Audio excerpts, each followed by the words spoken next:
Today's talk is called Storms in the Midst of the Creative Process, and we're going to start with a quote from Ernest Holmes. Like the creative soil in which seeds are planted and from which plant life comes, the soil of the universe is the creative medium into which the word of spirit falls and from which creation arises. We all love that feeling of creativity when the juices get flowing and our minds get popping, ideas start flying out of our heads and our hearts, sometimes otherworldly things like, where did that idea come from? Or that's exactly what I needed to make this work. There is an elegance and poetry to creation that sometimes we can miss if we're too caught up in the circumstances of our lives. These creative times can be experienced with leaps instead of simple next steps. Not that simple next steps are bad. It's just that when we're really in the flow, we experience grace, experience a sense of awe. We're lighter than usual. We might even giggle. I know I do. When I'm in the flow of creativity, it's like being carried along in an incredible, playful manner. In the midst of creativity, I don't feel serious at all. I'm giddy with delight and have a really, really good time. My mind is bursting with ideas, sometimes so fast I can't even write fast enough. I love that feeling.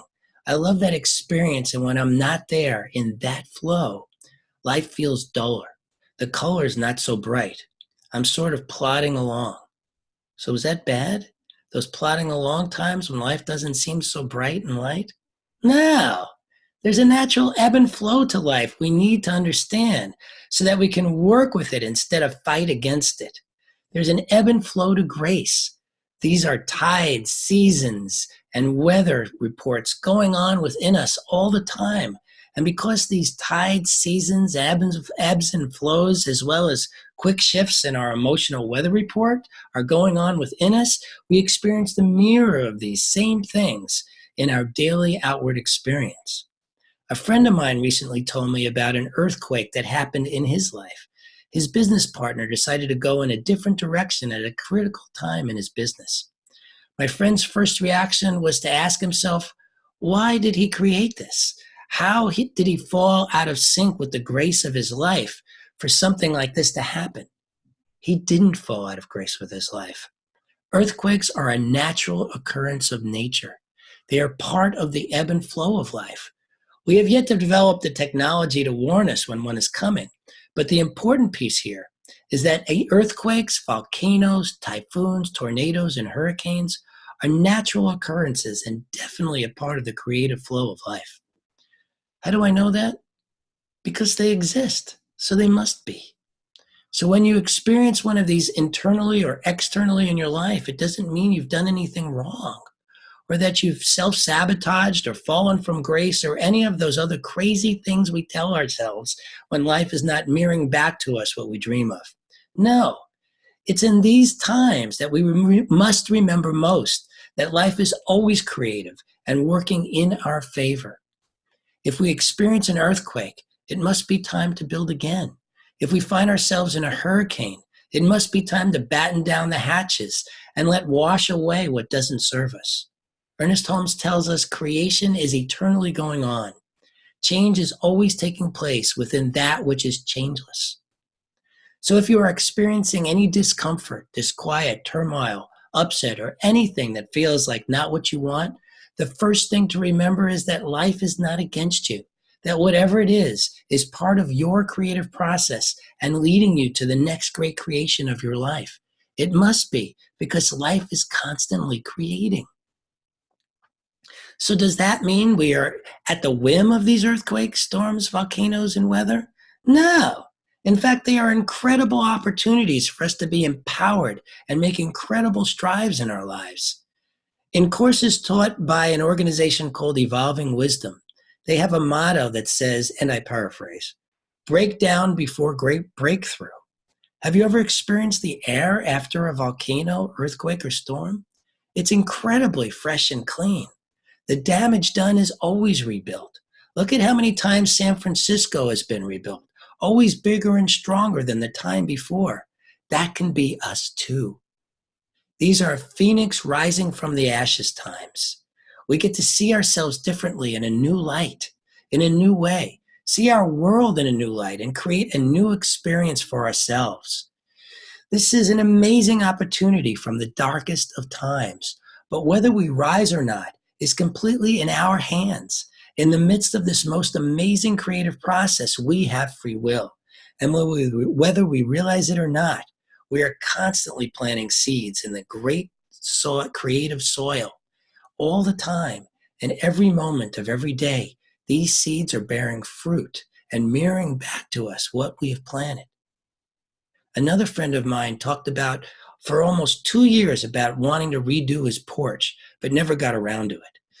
Then a huge storm came in and a tree fell on that porch and took it out.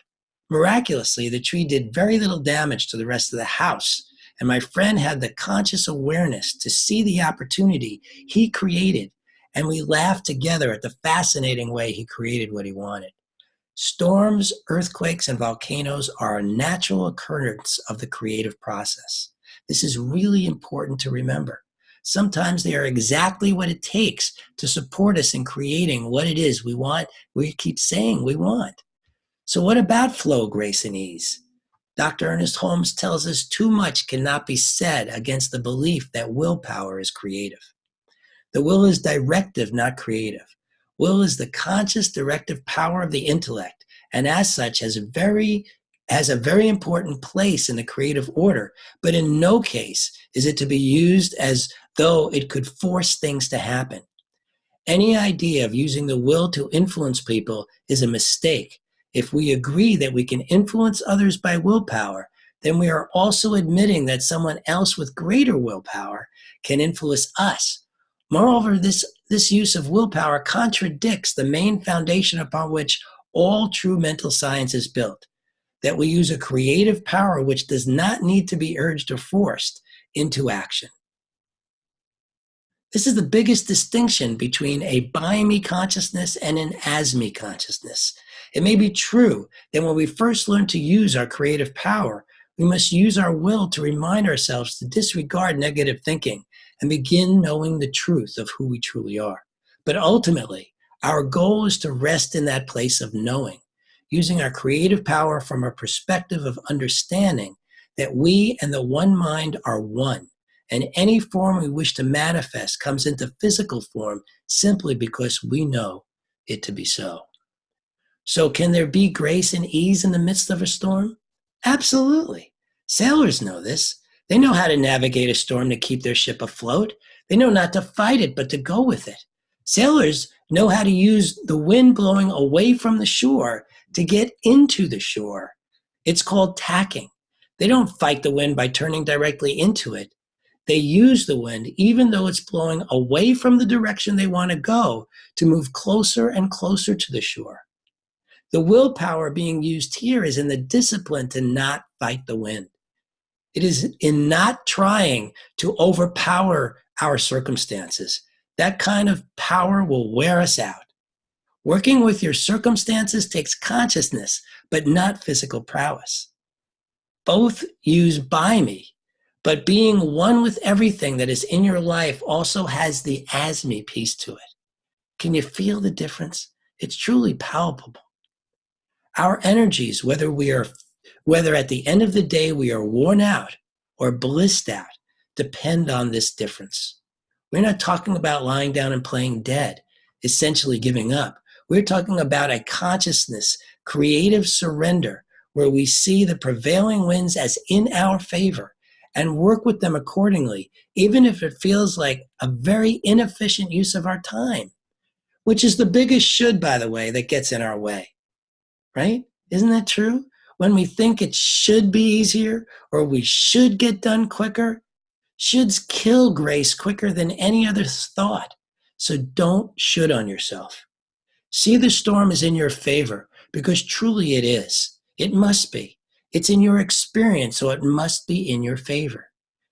Here to clean out, wash away, move the earth under your feet in a way you wanted to go anyway, whether you realize it now or not. It must be the case. One of the most important things for us to remember is that we are always causing something to be created. That quote is again by Ernest Holmes. Consciously or unconsciously, Our creative process is giving direction to the one through the law, creating our reality. The more we can understand and accept this fact without blame, but with full responsibility, the more we can use our will to train ourselves to practice knowing truth until we embody the truth. We do not need our will to know our heart is beating.